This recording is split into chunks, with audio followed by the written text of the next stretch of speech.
Toujours sur le Grand Pavois à La Rochelle, nous vous présentons une grande nouveauté, un 57 pieds. C'est le Sagna 57 du chantier Fontaine-Pajot. Pour nous en parler, Jean-François Fontaine. Bonjour Jean-François. Bonjour. Vous pouvez nous présenter un petit peu ce nouveau très grand bateau? Eh bien écoutez, c'est un 57 pieds qui est un grand bateau qui est pas mal destiné au charter. Donc un bateau qui va offrir déjà sur le pont pour les invités une dizaine de places, que ce soit sur le lounge deck où nous nous situons ou que ce soit également sur les canapés extérieurs, mais bien sûr aussi à l'ombre si on veut rester à l'ombre. Et puis un bateau qui à l'intérieur va vraiment être très très grand et qui va offrir 6 cabines doubles. Donc vous voyez, un bateau tout à fait important.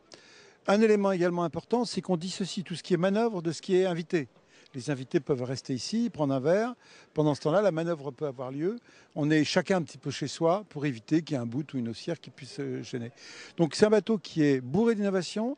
Il a été dessiné par Olivier Racoupeau, qui a passé un travail considérable. Vous voyez que c'est le premier catamaran sur lequel on ne voit pas une drisse. Tout est flush, tout est intégré. Donc très gros travail d'étude. Et puis nous sommes assez heureux du résultat aujourd'hui. Ça veut dire que c'est un bateau avec skipper. Ah oui, dans cette taille-là, à part quelques particuliers qui auraient déjà une bonne expérience de navigation, ce qui bien sûr existe pour faire de la navigation océanique, mais plus globalement, ce sont des programmes aussi de bateaux avec équipage.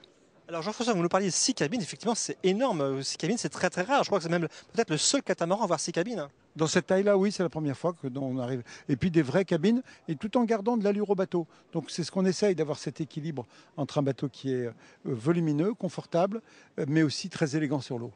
Est-ce que ce bateau fait partie de votre gamme flagship? Absolument, hein. Il rejoint la gamme flagship. Il y avait déjà le Galatea, 65 pieds, un peu plus grand encore.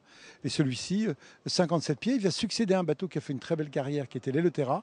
Mais quand on voit aujourd'hui dans 57 pieds ce qu'on arrive à même à voir, on voit bien que le monde du multicoque est en pleine évolution.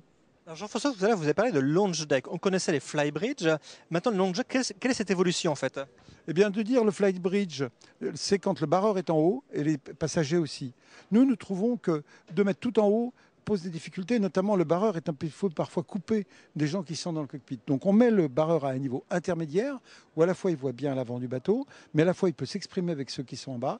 Et puis on réserve ce pont supérieur aux passagers, aux invités qui peuvent se bronzer ou découvrir le paysage. Alors, je crois que vous avez fait aussi également un travail très très important sur ce bateau concernant l'économie d'énergie.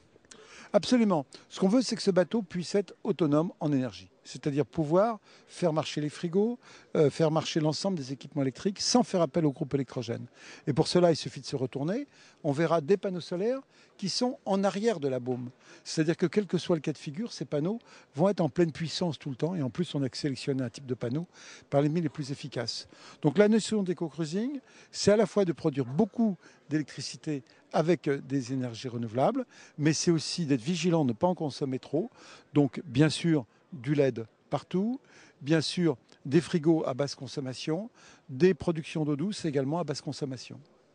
Jean-François, tout à l'heure vous avez parlé de bateau de location. Je pense que c'est aussi un bateau adapté pour les propriétaires.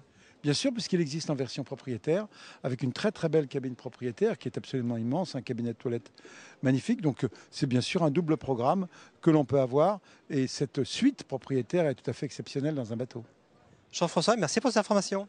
Merci beaucoup. Voilà donc un bateau à découvrir au Grand Pavois à La Rochelle.